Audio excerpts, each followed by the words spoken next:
It's time for this week's episode of Brandon Sports Talk, featuring in-depth interviews from those who are trending in the world of athletics. And now, here's the host of Brandon Sports Talk, Brandon Pate.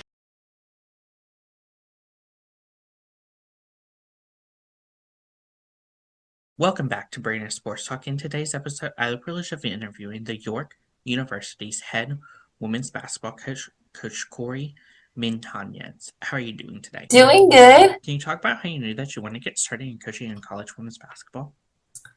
Yeah, so I knew at a very young age that I wanted to coach. It was in sixth grade. I did a essay about how I wanted to be in the WNBA, and my teacher told me it's probably not going to happen. So instead of taking much offense to it, I just listened and was like, maybe he knows something I don't know. I don't really know. So I asked my elementary school coach at the time, what does that look like? What can, if I don't continue playing basketball, what does that mean? What does that look like? Well, then she was like, well, you can always coach, or you can get coaching to stay a part of it. So in sixth grade, I knew I wanted to coach. So the opportunity for York came up when I was when I just finished my playing career here. So it worked out perfectly. What was that feeling like going to York and getting to play collegiate basketball for them? Yeah, I mean, it was amazing. I initially started at a junior college in Texas, and after those 2 years, I transferred up to York, and I love the game. I always loved the game. I'm a hard worker, or at least that's what my coaches has always told me. I know that I wanted to continue to play basketball, and York gave me that opportunity. So I took it, and I already loved the game, so I loved being here. The schools was very different from what I was used to growing up or used to knowing of being around. This is in Nebraska. I'm from Texas, so it's complete culture shock, completely different, but I was welcomed into the community very well here. I was welcomed into the community, so I love being here every second. For you as a player, what was that feeling like getting to put on that uniform and representing? Yeah, I mean, I've grown up. I'm going to talk about a lot about growing up, but I'm a very prideful person. That was instilled in me at a very young age. Who you are, your name is very important to us, or to my family, the area that we grew up in, the town we grew up in. We're very prideful about, and in the best way. Like, you're proud of what you have, you're proud of who you are. So being able to put on the jersey, I already love the game, so I never disrespect it. And being able to wear York across my chest was a very prideful thing. I always want to represent who I'm a part of, or what organization I'm with, very, very well and to the best of my ability. So getting to wear the jersey every day, not only did I get continual chances to continue to play the game I love, but to represent a school that's going to support me in many ways was very special. During your playing time, what were some of your biggest accomplishments? Some of my biggest ones always have to do around scoring or steals. I love steals. Again, just elementary school, middle school, high school, I was always known for stealing, and I was always known for putting up a lot of points. My motor, I just have a really high motor, and I want to get the ball, and I want to go score as quickly as possible. I like to run fast. I like to play fast. Me and my friends always like to run and play fast. We were always playing. So in college, it was no different. I had a good read on the ball. I knew, or at least for the most part, I had a good idea where the ball was going. Sometimes it drove my coaches crazy because I would completely abandon my man and just go get the steal. And it was kind of one of those things, if I'm going to go for it, I better get it, because it's a high risk, high reward type of playing. But it ended up being really good. I usually led every single team I played on in steals. I led the conference in college in steals per game. I was a leading scorer for a majority of my time in high school. Same thing going into college. I always led the team that I was on in scoring and in steals. I wasn't always the best rebounder, but I did rebound. But definitely scoring was kind of my niche for what I did very well. I currently hold the scoring record at my school for points in a season. I was only here for 2 years, so I don't have the overall career. That actually is held by one of my mentors, so that's really neat. Yeah, I've had some pretty big games in the 40s and the 30s, a lot in the 20s. I was a first teamer when I was in college, so first team all conference. I was an MVP when I was in high school, so a lot of the things that awards wise that goes to the individual awards for myself was around scoring and steals. Now, as a coach, what does that mean to still hold that record? I mean, I knew how much work I put in, so it was. I mean, I'm really proud of myself in that way. I mean, it's just a stat at the end of it. You always want a national championship to go behind it. Unfortunately, I didn't get that as a player, but it's a pretty neat little thing to be able to say in conversations like this, or when I get those young players that come into my program that are like, well, what can you do, or how do you know, or just little banter you have back and forth with your players. So I do want somebody to break it, though. I do. I want to coach somebody to be able to break that record, because it's nice, but as a coach, I want my players to do better than I ever have. For you, what was that transition like getting into coaching and coaching at your alma mater? I was really blessed, lucky, blessed, anything anyone wants to call it, to be able to to continue to coach here. But from player to coach, I was only a transfer, so I was here for 2 years. I ended up having to have the 5th year schooling that I need to finish up with. So I remembered in my exit meeting with my head coach at the time. He asked me what I want to do. I said, well, I still want to coach. I was initially going to go back home, be a teacher and a coach. And I asked him, I'm like, well, can I coach here in the meantime? And he said, sure. And then told me the next day he told me Monday morning to be in the office ready to go. And I told him I had class, and he's like, hey, after class, just be here. And I showed up, and he kind of just showed me the ropes from there. He showed me what recruiting looks like. He showed me what practice planning looks like. So he did a lot of mentoring me very early and just kind of threw me to the fire to say, hey, this is how it goes. If you want it, here it is. So that transition for me was really easy because I had a good relationship with my coach. I was a really hardworking player. So as a coach, and I already knew I wanted to coach. So it was just easier for me to make that decision.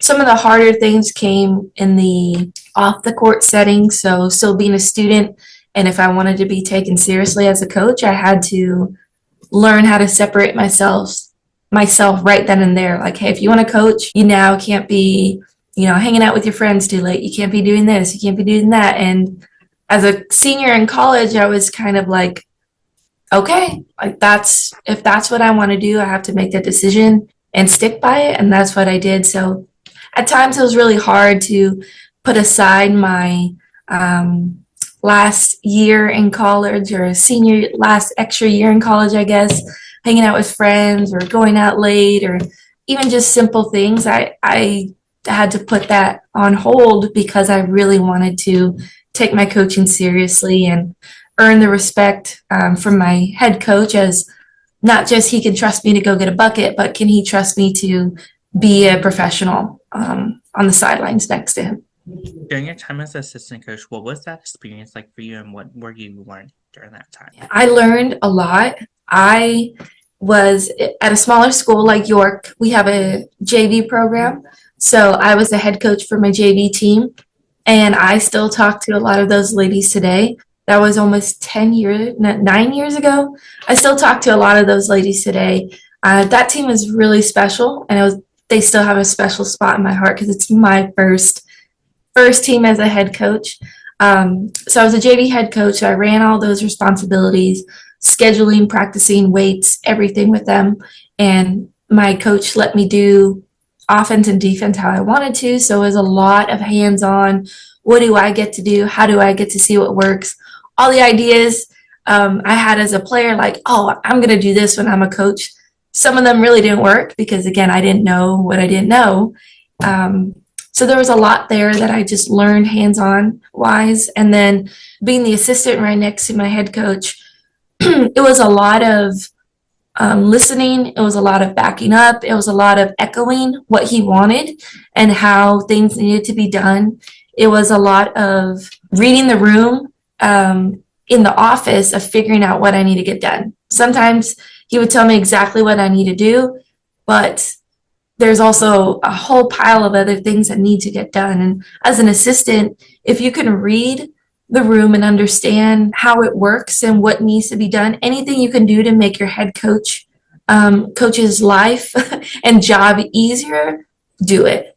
Because when I did that as a head coach or as an assistant, my head coach was appreciative at times with it. Obviously, again, being really young, trying to figure out what to do, what not to do.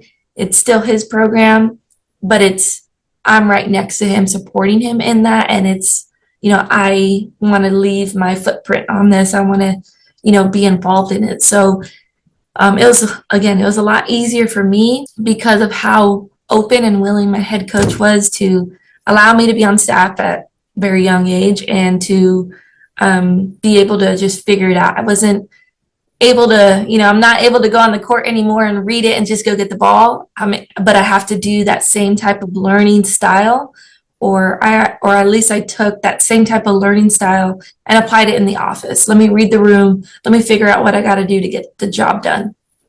What was that feeling like when you got promoted to become the next head coach? It was surreal. It was surreal. I didn't think, looking back at it now, very young. I was 25, 24. I was like all about it. I was 110% in. I felt like I knew everything, all the ins and outs. I knew what type of offense to run. We just entered into a new conference. So I'm like, okay, this is way different from the conference I played in when I was a student here. So I felt like I knew the ins and outs. So I was excited and ready. I wish I could be the coach I am now, then, with all the experience I've had, because I made so many mistakes and errors my first 2-3 years as a coach, just because of that, just that young coach ready to go, but still like, you might be ready to go.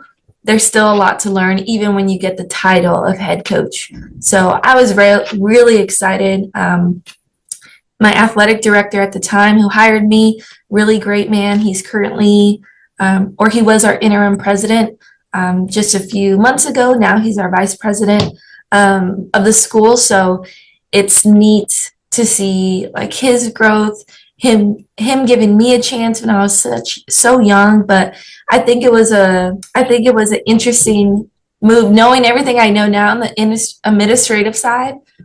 It is right timing, right place is where I fell into.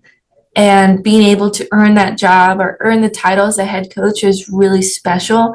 And I didn't take it lightly. I've been working hard to take this program to the next level and put us in a better spot, competitive wise, making sure the ladies graduate and are ready to go after college as well. For you, what was that feeling like when you got handed the keys to the program and able to finally take over and be in the driver's seat? It was a little nerve-wracking because now I don't have somebody else I can just listen to and figure it out for them. I was now the person that had to do it. That first recruiting cycle was so scary because I had to tell a lot of players to trust me, which that didn't always seem, that wasn't the toughest part. The toughest part was parents. Trying to convince a parent, hey, let me have your daughter come play for me. It's going to be fun. It's going to be great. This is what I can see she doing, like all the basketball stuff that I have been talking for years. But I'm still a young 25-year-old, and for a parent to be like, okay, my 18-year-old is going to go be taken care of by a 25-year-old. Understandably, it was a little nerve-wracking, but that was really scary at times. It was really nerve-wracking with trying to find a good assistant. Like, who am I going to have right next to me? And that took a little bit. I had great people around me to really support me on the coaching staff wise. So I did get lucky with just, again, good people that are surrounded me here. But it was definitely nerve-wracking and scary for sure. Looking back now, then I would have been like, oh yeah, I'm ready to go. 100%, no fear. But it was. For you as a coach, what was that feeling like stepping onto that court that you played on? It was really good. Again, I'm a very prideful person in what I do and how I do it, and I don't take it lightly. I am very much I'm going to represent York wherever I go. Wherever I go, the logo goes. So stepping on the court with the whistle instead of my basketball shoes and my jersey on is, again, it was just different. I didn't have a lot of time to sit in my moments of grieving that I'm no longer a basketball player.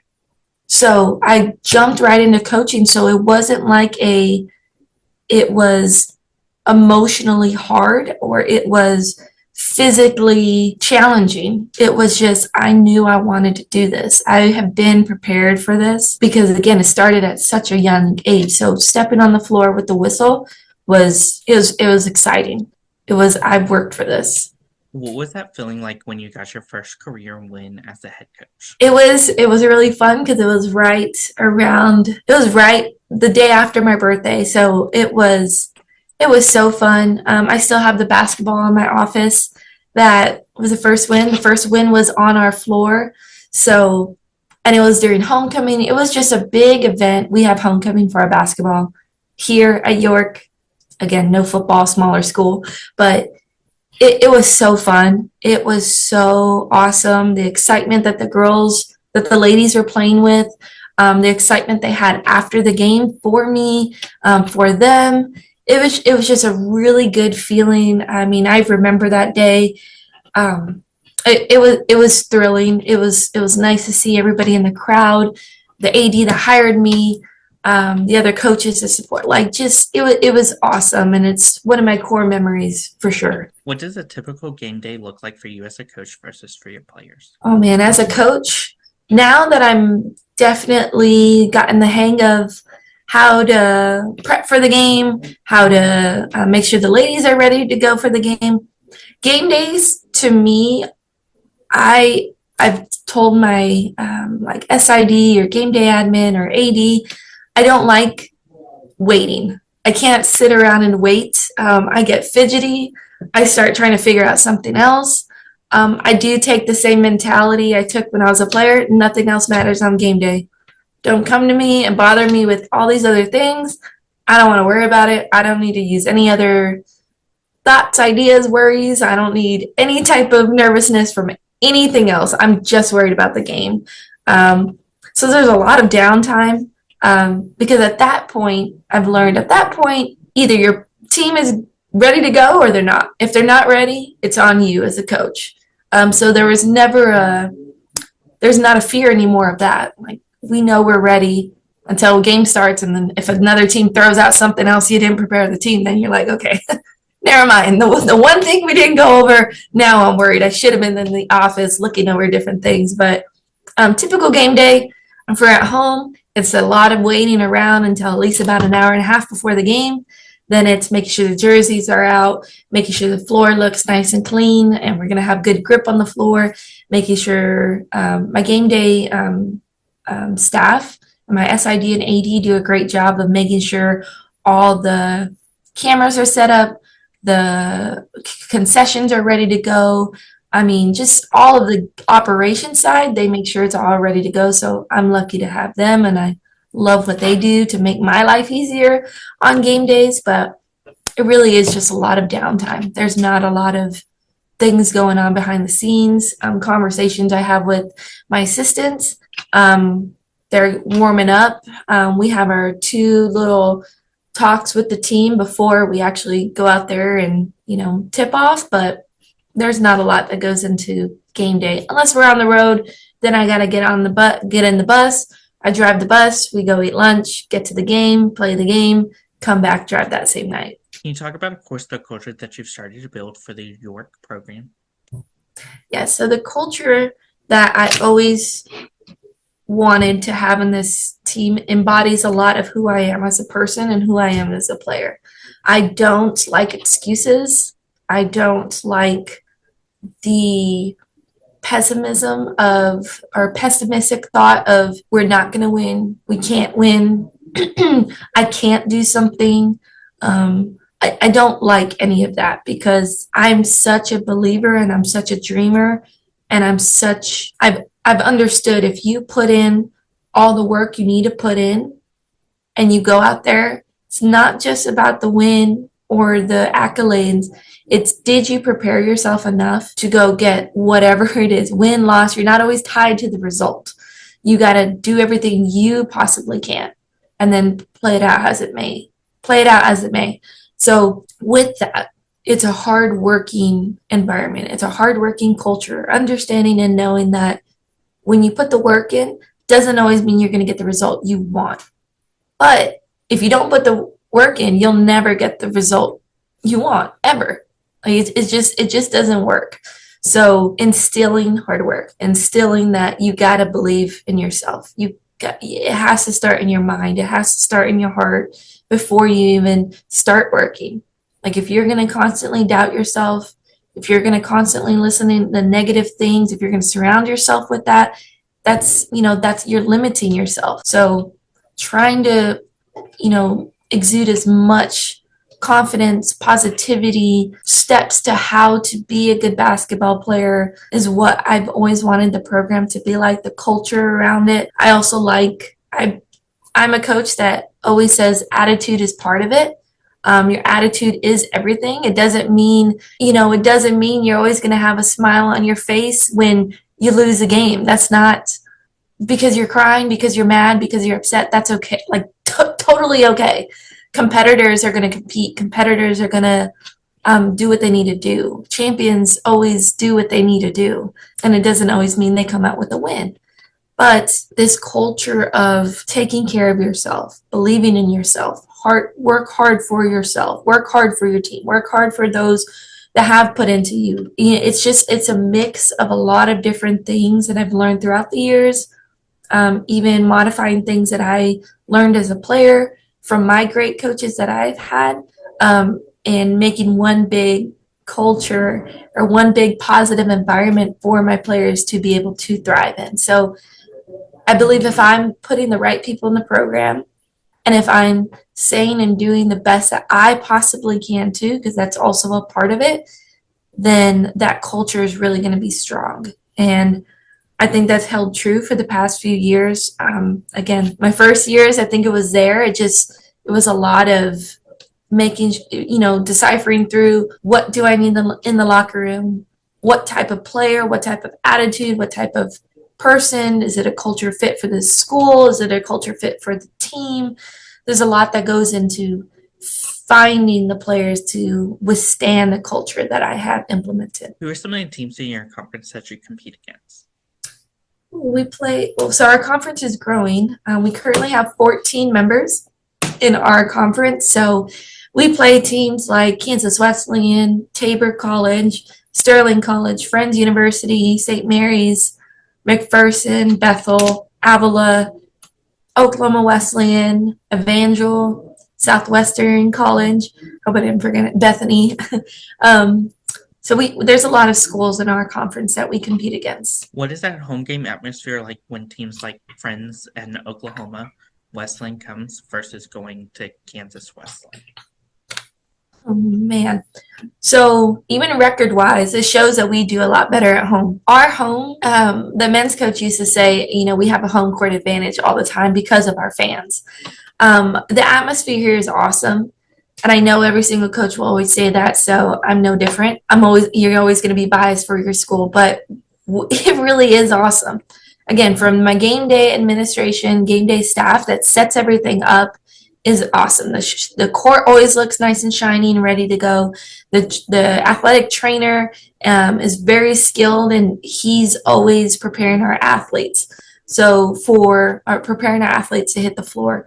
So the actual as a fit, like if you was to come in as a fan to just watch the game, it's gonna be really loud for one. It's a smaller gym, but for some reason the acoustics in here, I mean everything bounces off the walls and it is loud. You can't always hear me, so I have a lot of hand signs for our play calls because you there's just no hearing me in this gym, especially in a loud game. We have a lot of students that are a lot of athletes that are in our on our campus, so a lot of them are coming out to the games. You'll see a lot of people from the community start to come out more. So it's a very loud, very fun, very exciting experience to coach in, and I'm sure as a player, it is just really fun to something's happening, you make a big shot, the crowd's going crazy. And then we also have a commentator for our games, like he does all the play-by-plays, he does all the commentating, broadcasting. So it's nice that if a lot of my players, their families aren't able to make it, that he's doing all the broadcasting, so they're able to listen in, and even viewers at home are at least bought into the experience that we have created here at York. What does that recruitment process look like? And as the head coach, what do you look at in those prospective student athletes? So there's a lot to the recruiting process that it's very simple. It's just very time consuming. So recruiting process is always us trying to find people. Sometimes we use different databases. Sometimes we go by word of mouth from just other people we know or coaches that we've created connections with. There's a lot of emailing, there's a lot of cold calls, there's a lot of text messages. There's a lot that goes into let me contact the player first. It's hard to see on film that they're going to be a culture fit. They might be an athletic fit. They might be basketball wise fit. They might be great stats, everything I want, but can they fit the culture? Do they have the grades? Are they going to, mesh well with the team I have? Are they coachable? Those things I try to get them on campus so that I can get a good feel. One thing that I've had to learn throughout this process as a coach is be a good people reader, understand and pick up the signs, and read the player, read the parents. What are they, is this going to be a good fit for them? What are they looking for? Do we provide that? Can we provide that? What is that player looking for from me, from their coach? Can I do that for them? Are they going to have a good environment? If the answer is no, then there's no use in trying to force something to happen if it's just not. Again, I'm a believer on like, well, you can make it work if you do this, but at the end of it, I've learned, it has to be a right fit. There's a lot of questions that go into the basketball side, but for me, there's more questions that go into the personality side, into the coachability side, but what do your grades look like? Are your parents the ones that make you go to practice? Is your coach the one that has to scold you in order to get going? Or are you self-disciplined? Are you able to wake up and go do what you got to do? I've learned all coaches want that type of player, of course.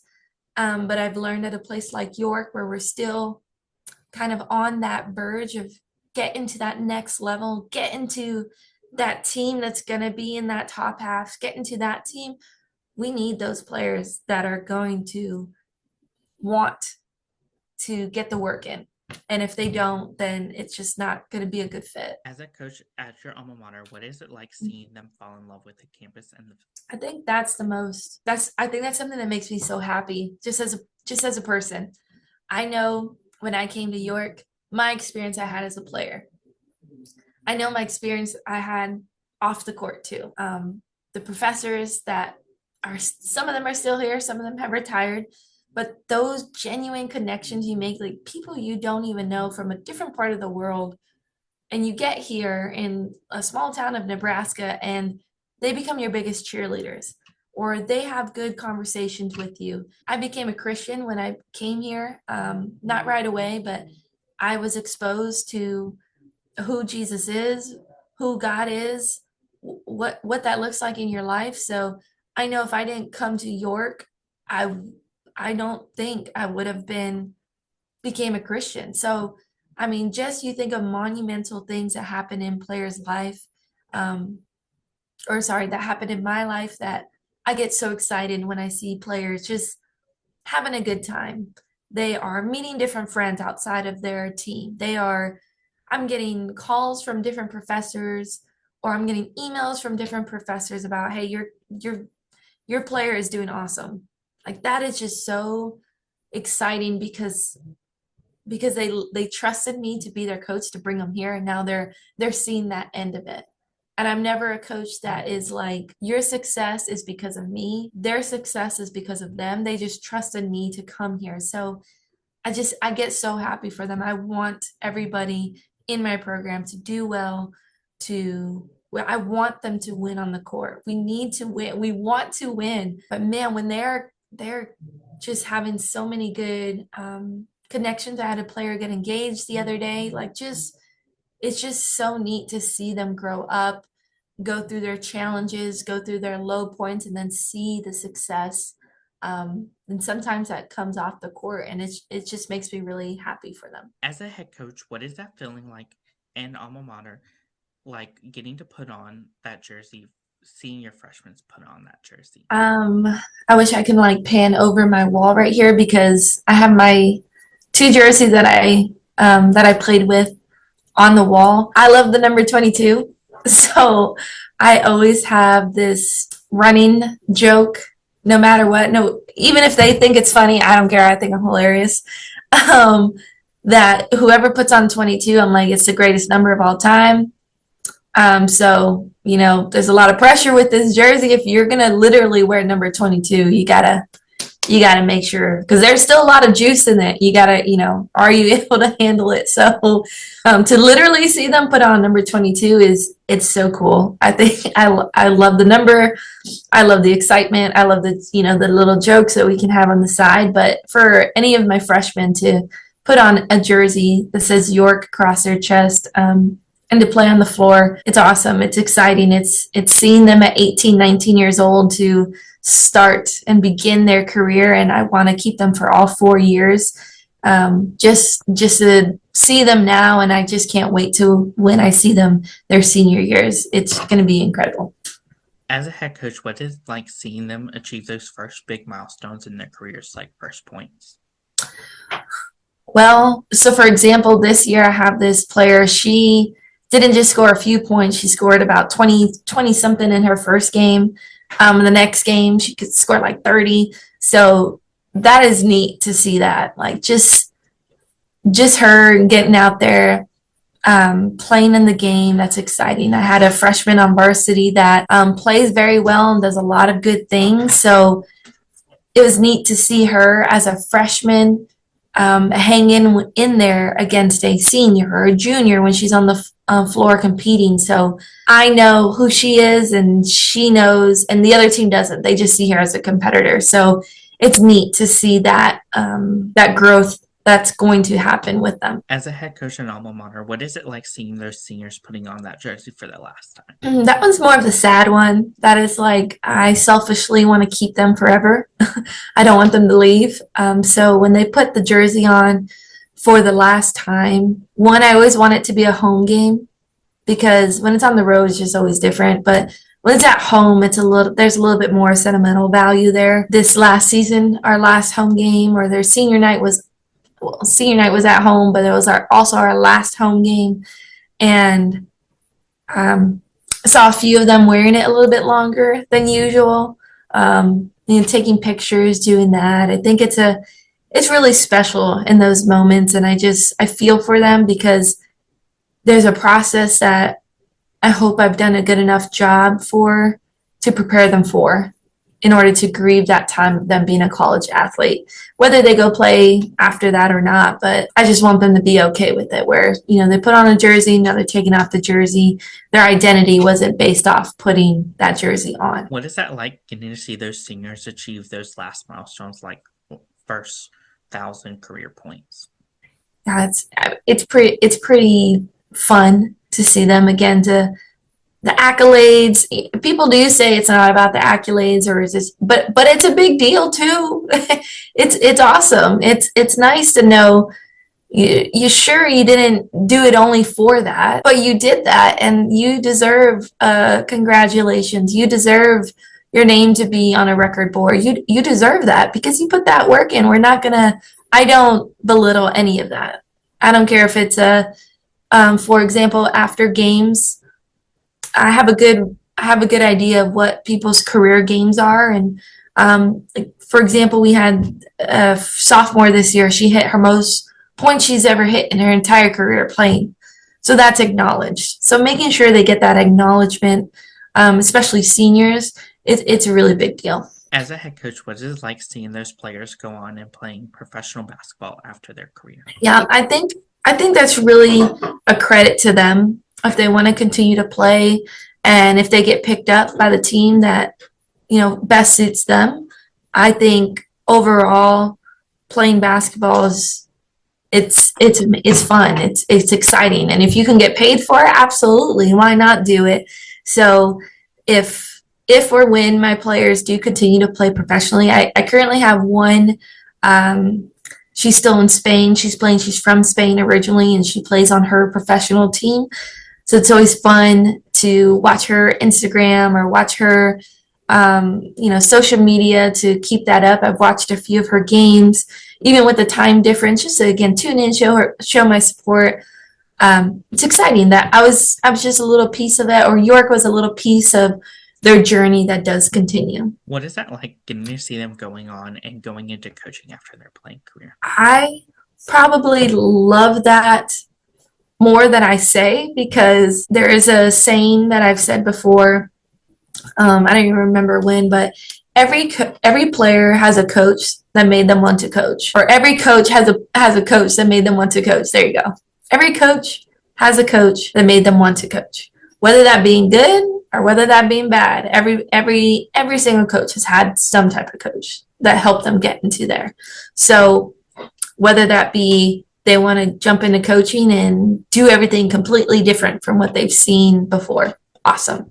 Whether they want to get in because they've been inspired by so many, awesome.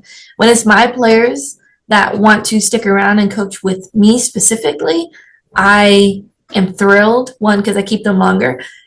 Two, because they understand that there's something that clicked for them and saw that they can come in and help the team, and they want to help me make the team better. So again, it's kind of that story I started off with my playing career. I knew what I could do as a player. I can't go and steal the ball for coach anymore, but I can maybe air the balls up for them, or I can maybe do this. And when my players want to coach, I think it's awesome because coaches have so much impact, and coaches are really important, and what you do with that and how you coach and what you say is really, really big. And obviously I'm biased. My ladies that come from my program, I think they're going to make awesome coaches if they decide to. What are some of your future plans for the program? Yeah, so number one, we're going to make playoffs. And I don't want to just win in playoffs. I want to continue to win. I want this program, with all the work that we've put in, and sometimes that just goes for aesthetics. Jerseys are what our locker room looks like now. The updates we're getting in on campus, the different types of players that we're coming in contact with, and being able to put the jersey on. All of that, I want them to now see the other side of it with more W's in the column. I want them to experience cutting the net down. I didn't experience the championship level when I was in college, but I do know what it feels like to win and win a lot. I do know what it feels like to get the championship. I do know that, and I want that for them. I just want it so bad for them. So I'm going to put in overtime after overtime after overtime amount of work to make sure that I do everything I can to get them to that. What advice would you give those incoming freshmen entering their first year of college women's basketball? Number one is reminding yourself that it's okay. It's gonna be all right. It's doesn't always feel like that, but it's going to be all right. College is a grind, no matter the level you're at. Division One to NCCAA, it's a grind. It's work. It's taxing. It's tiring. It's probably going to pull out emotions you maybe didn't realize were there about certain things in your life that you didn't want to talk about or even knew were there. There might be some academic struggles at times because you need to get the hang of this new professor or this new environment. There's going to be times where coach isn't out to get you. There's also going to be times where coach isn't babying you because you're 18. It's reminding yourself that it's going to be okay. And even if you do have your head on straight and you don't have some of those other worries that I mentioned or just things that might come up in your freshman year, also to know if you got that all handled, your grades good, all that stuff, heads on straight, you're not distracted, doing that, awesome. Then act like you're not a freshman. Play like you're not a freshman. You want to be able to go on the court and the other coach or the other team to be like, that's a freshman? I don't want to see her for another 3 years. So just do the absolute best. Go the absolute hardest. There's going to be that times of hopefully they don't experience it, but hopefully they do face adversity. Hopefully it's not too hard, but I hope there are challenges that come up because you're built for it and you're able to overcome it. So you just gotta do it. It's gonna be okay. What advice would you give those players that have aspirations of playing in the professional league, whether it's the WNBA or overseas? See, that's a whole other grind. That's another level that if somebody has to tell you to work, you're not cut out for it. If somebody has to tell you and you don't want to listen, like if somebody has to, if a coach has to tell you something along the lines of, attitude problems, coachability problems, things like the professional, they ain't got no time for that. So it's just a hard reality to live in and be like, you might have dreams. That's good. But your work ethic, I mean, all the great coaches talk about it on like their interviews and things that they've done. Like you can't have, Dawn Staley said it. She said, you can't have WNBA dreams with backyard work ethic. Like you have to put in the work. There has to be the matching of what you want with what you're willing to sacrifice in order to get there. Like it's part of it. So, but I commend anybody that even goes for it. I mean, why not? You never know. Like there's amazing stories on the other side of this person came from a lower level school and now they're here. That's why there's a fine line between, I hate that phrase when some people say be realistic. No. You know yourself better than a lot of other people know you. Your coaches always also know you a little bit more than you think. So there has to be a good mix, a good blend of absolutely work hard. Hey, news, like reality flash, you don't even listen to your professor when they said to turn in this assignment. Your new coach ain't gonna have that. Like your new coaching, like you have to be on it in so many other levels because that's why they're at the top level of WNBA. What advice would you give those players looking to get started into their coaching career? Ask questions. Mine started off of asking a question. Maybe you didn't know you wanted a coach. Maybe it doesn't even always have to be college. To be a coach is special. And if you want to, if you understand and know that it's not about you, it's about them, then I think you'd make a phenomenal coach. I think if you want to coach, you got to ask questions, be around the right people, and just go for it. What advice would you give those head coaches looking to build their own program and build their own legacy? I think remembering that time is needed for some of them. There's great coaches that could do it in a year. Right timing, right players, right scholarships, right everything. Then you look at the high school level too, right players, right funding, right. You can look at it at all levels. Then you have the stories of they didn't have that. They just grinded and they worked and that's what happened. So there are those stories, but sometimes that might not be you. It might take you 9 years until you finally get to that championship. It might take you 2. It might take you 4. But the most important thing on that 3rd year, don't stop. Like, keep going, do things the right way, listen, and be open to criticism and be open to feedback from people you trust or from other coaches that have done it. If you're trying to get to where other coaches have done it with their legacies or what they have done, those are the people you go ask, what am I not doing? Because they have the eyes and they have the abilities because they're there already. You don't ask your friend next to you that doesn't, or your other person that's in the same boat as you sometimes, because you might not get the answer or you might not get the feedback that's needed to take your team to the next level. So be open to criticism, be open to feedback, obviously in a healthy way, in a healthy form, and don't stop. Just don't stop. Treat your kids right, do good by people, and it'll come. You just got to stay with it. What advice would you give those coaches like yourself coaching at their alma mater? Take that with pride, but don't be complacent. If your team that you're taking over has not done very well and you're kind of trying to figure that out, you need to go harder. Even if you think you're going hard, you got to go harder. Just do it. Because it's the same thing you tell your players. What's it going to hurt if you work even harder? Call 3 more people to try to recruit that day. What's it going to hurt? And then, so be prideful, or take it with pride. Don't get complacent. Don't try to force your experience on your players. Don't do that. Your experience was your experience. Their experience is their experience.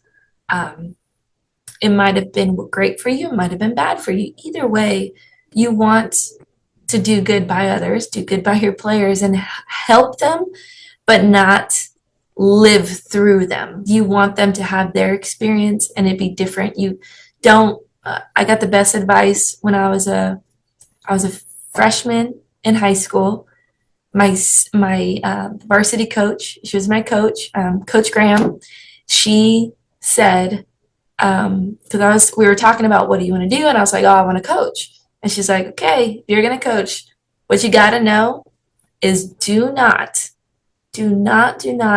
coach players and think that they're you, because that will drive you out of coaching so fast. And it was really good advice, and I've hung on to that because I can't do that. I was talking about the stats earlier. I'm still looking for someone that's going to average as many steals as I did. But I'm not going to put that on someone. If, I'm just not going to do that. I'm not going to be the person, be the coach to be like, well, when I played or no. You're the coach now. Let the players be the players.